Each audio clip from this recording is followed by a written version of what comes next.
북한 상위 1% 엘리트 계층으로 평양에 살면서 마치 뉴욕 맨해튼과 같은 삶을 누렸던 이현승, 서현 남매. 이들은 윤택했지만 공허했던 평양을 떠나 맨해튼에서 자유를 채워가고 있습니다. 현승 씨는 뉴욕 맨해튼에 위치한 컬럼비아대 공공정책대학원에 재학 중입니다. 그 마음 졸이는 거 있잖아요. 그 이렇게 온라인으로 열어서 보잖아요. 근데 이제 별이 나오고 하니까 기분이 좋았죠. 아, 다행이다. 이렇게 있을 때 좀 뉴요커 같으세요? 제가 아직 저를 뉴요커라고 생각해 본 적이 없어서 네, 평양 뉴요커라고 해야죠. 그러면은. I'm North Korean refugee and I'm wondering how Colombia, Peru and neighboring countries define legal and illegal immigrants. 매 수업에 적극적으로 참여하는 현승 씨. I think it's been a learning opportunity for everyone, including myself, to learn about the life of a North Korean that spent most of his life in North Korea, that decided to basically leave and escape North Korea despite all the risks. Hey, so just have one drink and go. 현승 씨 주위에는 늘 친구들이 모여 있는데요. 탈북 전 북한군으로 복무했던 그는 한때 적군이었던 이를 절친으로 만드는 기술도 있나 봅니다. Now he's one of my best friends, and we have a great relationship. But at one point in time, you know, I'm south of the DMZ and he's north of it. And we were probably doing exercises against each other, so it's kind of funny.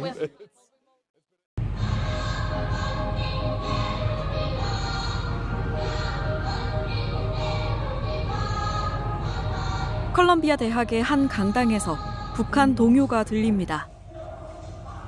탈북 여정을 담은 다큐멘터리 영화 비욘드 유토피아 교내 상영회가 열린 건데요. 영화에 한창 몰입한 학생들 뒤로 서현 씨가 보입니다. 서현 씨도 오빠 현승 씨와 같은 컬럼비아대 대학원에 재학 중입니다. 영화 상영 후 이어진 Q&A 시간. 북한 정권의 인권 침해 문제에 대해 활발한 대화가 이뤄집니다. 현승 씨도 동생을 응원하기 위해 시사회에 참석했네요.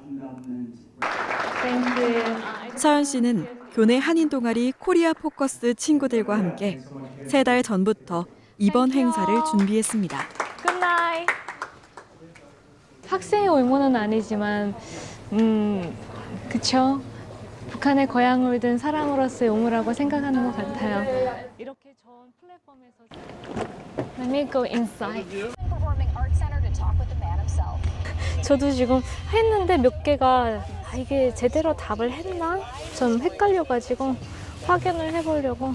서현 씨가 상영회를 준비하느라 미처 마치지 못했던 과제를 마무리하고 있습니다. 찍어주셨으면 좋겠어요. 너무 보기가 안 좋아요, 지금.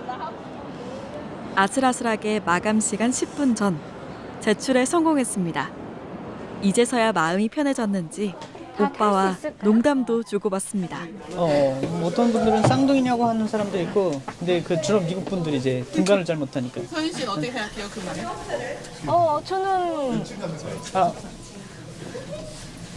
저는 뭐 기분이 썩 좋지는 않지만 근데 오빠가 원래 어렸을 때는 더 잘생겼었어요. 되게 꽃미남과였는데 나이가 세월이 심하지. 현승 씨가 이른 아침부터 지하철을 탔습니다. 뉴욕의 명물, 자유의 여신상을 보기 위해서입니다. 제가 볼 때는 이 배에 타신 분들이 거의 다 이제 여행이나 이민 오신 분들이잖아요. 어떻게 보면은 저걸 보면서 뭐 미국, 아메리칸 드림도 끌 수 있고, 그리고 이 자유를 대표하는 거를 이 사람들이 몸으로 느끼려고 온 것 같아요. 자유를 위해 북한을 떠난 현승 씨에겐 자유의 여신상이 주는 의미는 남다를 수밖에 없습니다.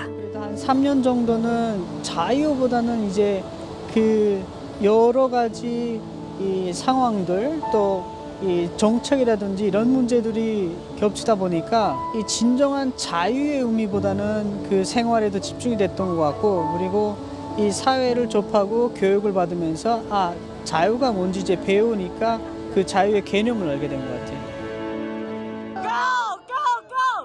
현승 씨는 이스라엘의 가자 지구 공격에 반대하는 교내 반전 시위를 경험했습니다.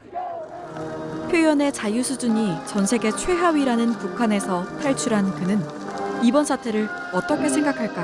한 가지 부럽고 또 미국이 참 이 표현의 자유를 존중해 준 나라라는 게 이 가슴에 와닿는 것이, 북한이나 중국 같으면은 그런 일이 상상할 수가 없죠. 일단 시작이 되면은 진압이 되면은 끝이에요. 북한은 어떻게 보면 3대가 멸종이 될 수도 있는 거고, 근데 지금 표현의 자유를 넘어서 다른 학생들에게 지금 불편을 주고 있고, 또 이 건물 점거도 약간 폭력적으로 이 시위가 본질이 됐어요.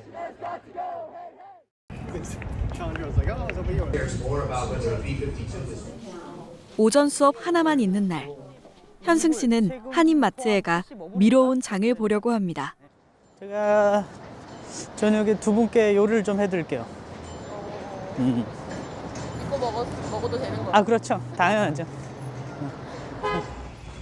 저희 학교 주변에 다행히도 한국 그 마트가 있어요.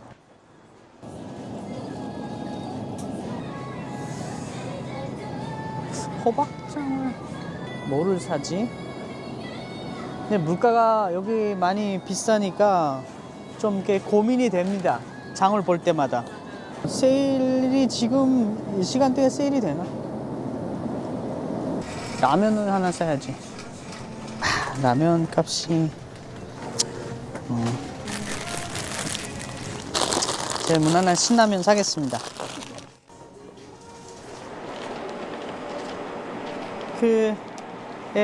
조금 샀는데 이렇게 나왔습니다. 아무래도 물가가 비싸죠. 바로 여기에요. 이 앞에. 예, 2명이 있습니다. 왜 이렇게 깨끗한 거예요? 이렇게 청소를 하셨나요? 제가 지금 2시간 넘게 청소를 했어요. 2시간 넘게 했다니까? 지금 이것도 하고 이걸. 원래 상태가 어땠던 거예요? 원래 저도 말 못해요, 진짜. 찹쌀. 한번 대충 자르면 끝입니다. 좀 전문가 솜씨 같아요. 계속 뭐 해먹기도 하니까 자체로. 밥도 잘 됐어요, 현승 씨. 40분쯤 지났을까요? 그가 북한식 두부 김치찌개와 한국식 돼지갈비를 내왔습니다. 일단 드셔보세요. 그 갈비하고. 제가 이 두부 김치찌개는 정말 군대 때 너무 많이 먹었어요.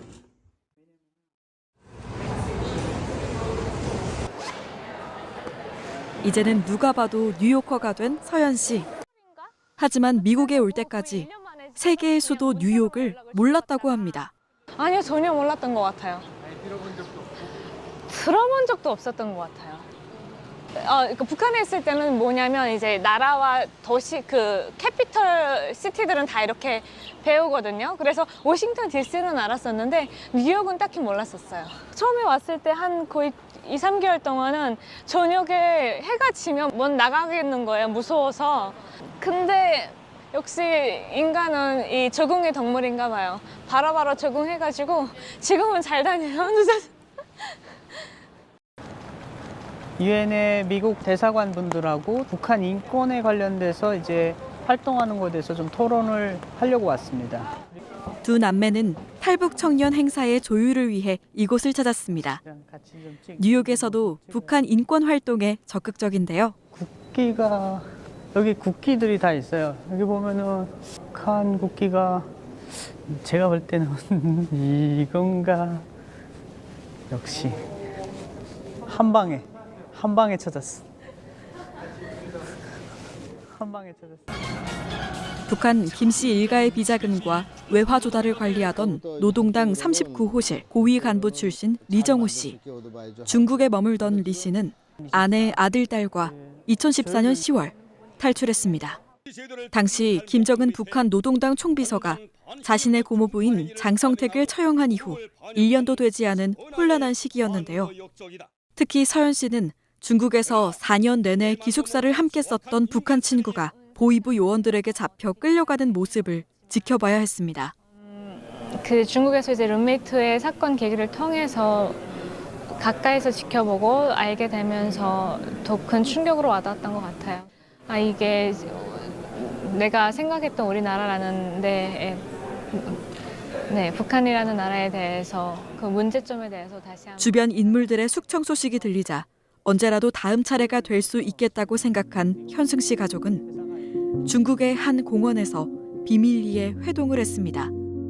도감청을 피하기 위해 차 안에 휴대폰과 각종 전자기기를 두고 탈북 계획을 짰습니다. 일단 탈북을 하는 과정 기간 동안은 되게 너무 정신이 그냥 꿈속을 걷는 것 같은 느낌이었던 것 같아요. 이게 정말 실질적으로 벌어지고 있구나. 저희 본인들 자체도 믿기 어려운. 네, 그렇죠. 너무 긴장이 되었죠. 이게 어느 순간 누가 나타나서 우리를 덮칠지 모르는 상황이었고 또 만약 그렇다면 이제 모든 것들이 어떻게 될 것인지 정말 누구도 예측할 수 없는 상황이었으니까 그런 것에서 오는 부담감과 공포감, 만감이 교차하는 것 같았어요. 북한 선전 매체인 우리민족끼리 TV는 리정호 씨 가족이 탈북한 2년 뒤인 2016년 리 씨의 어머니와 형제들을 출연시켜 제2북을 종용했습니다. 사실상 북한 당국의 협박 메시지였습니다. 빨리 손자들 데려오나, 응? 막 보고 싶다. 응? 게다가 북한으로 추정되는 도청과 해킹 공격에 시달리면서 결국 2016년 3월 미국으로의 망명을 결정했습니다. 다 당황스러운데 이제 우리 집사람이 그렇게 우리가 자본주의 사회 가면은 돈이 없잖아. 이거 어떻게 살겠나 다 자본주의 가서 현승이하고 서연이가 우리가 가서 볼 테니까 그런 건 걱정하지 말라. 그래서 이제 그러나 자본주의는 쉽지 않았습니다. 미국 정착 후 벌써 8년. 이들 남매 역시 이민자로서 다르지 않은 경험을 했습니다. 저 라면집에서도 알바하고요. 웨이터로. 그리고 주차장 알바도 했었고요. 주차 알바할 때도 저한테 화를 내면서 그 약간 그 인종차별이라고 해야 되나? 이제 그 다른 사람들한테 이게 some Chinese guy라고. 근데 나는 그때 당시에 some Chinese guy가 인종차별인 줄 몰랐어요. 근데 다른 애들이 이제 그 옆에서 말리는 거예요. 그 사람을. 그렇게 인종차별이라고. 그래서 모르니까. 근데 그렇게 하면서 또 미국 사회에 대해서 배우는 거죠. 비가 내리는 날씨에도 네온 사인 불빛으로 환한 이곳은 타임스퀘어. 두 남매는 자본주의의 상징에서 북한에 남아있는 사람들을 생각합니다. 사실 보면 북한에도 정말 스마트하고 재능이 많은 친구들이 많은데 그들이 자신의 재능이 뭔지 깨달을 기회조차 없이 어떻게 보면 그 정권의 덕으로서 노예처럼 생활하고 살아가고 있다는 것이 가장 가슴 아픈 점인 것 같아요. 같은 이제 제 또래 친구들을 보면 특히 그런 것 같습니다. 자유가 없었을 때는 모르잖아요. 내가 자유가 있는지 없는지를 모르는데 일단 있어 보면은 누군가가 나에게서 자유를 가지고 한다고 하면은 절대적으로 지키려고 노력할 것 같아요. 저희가 북한 주민들이 자유를 찾아야 된다고 목소리를 높이는 것도 그분들이 자유를 가져봐야 된다고 생각을 합니다. 두 사람은 지금 누리고 있는 자유와 새롭게 얻은 기회들이 더 소중하게 느껴집니다.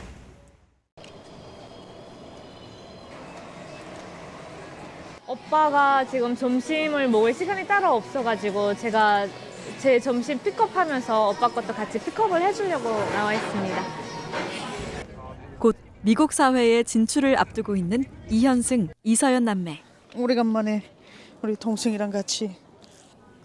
잘해야 한다는 부담감은 어쩔 수 없지만 걱정보다는 설렘이 앞섭니다. 익숙한 평양 대신 낯선 맨해튼을 택한 남매의 도전은 여전히 현재 진행형입니다.